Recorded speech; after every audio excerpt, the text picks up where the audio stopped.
திங்கள் சுமந்தாளே அவள் பெருமைப்பட வேண்டும்.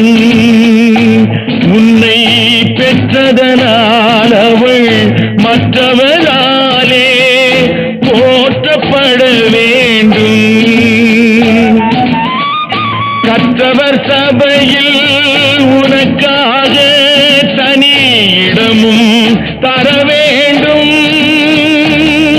உன் கண்ணில் ஒரு துளி நீர் வந்தாலும் உலகம் அழ வேண்டும்.